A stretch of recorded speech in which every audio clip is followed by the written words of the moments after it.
उदय महाले उलयता।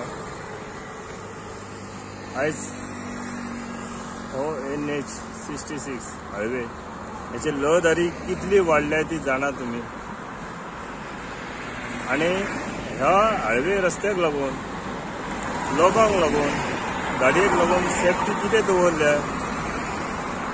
हायवे चालू केला मोडको जायते डिवायडर घालून जायते अर्दवट रस्तो करून सर्वीस रस्तो सारको ना अशा परिस्थितीत हो हायवे रस्तो चालू केल्लो आहा।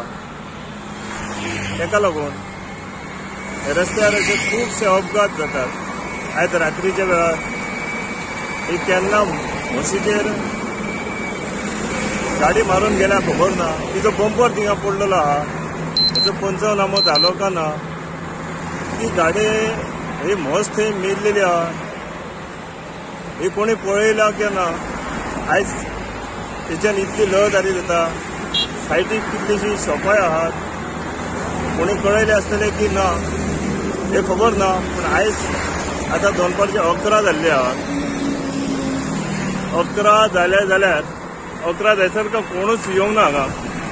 ती म्हस ती पडलेली आहा, तेजेर व्हडलो अपघात जायसर रावता की कितें आयज पुलिसांचे हांगा लक्ष आहा का ना। ट्रॅफिकेक जायते जाग्यार जंक्शनार रावतात, पूण हे आयज अजून पावत कोणीच पळोवंक ना की दुसरो एक्सिडंट जायसर रावतात। प्लीज हेजेर लक्ष मारात, हो व्हडलो अपघात जायसर रावचे न्हय, ही म्हाजी तुमकां कळकळीची विनंती आहा। धन्यवाद। हेचेर आमचे Pedne police station, Pedne PI याने लक्ष घालून हे म्हशीची जी रोड लायनीक म्हस पडलेली आहा तिची बेगिनात बेगीन विल्हेवाट लावपाची, अपघात जायसर रावचो न्हय, ही एक तेंच्याकडे कळकळीची विनंती आहा। धन्यवाद। तुम्ही पळयतात GNH।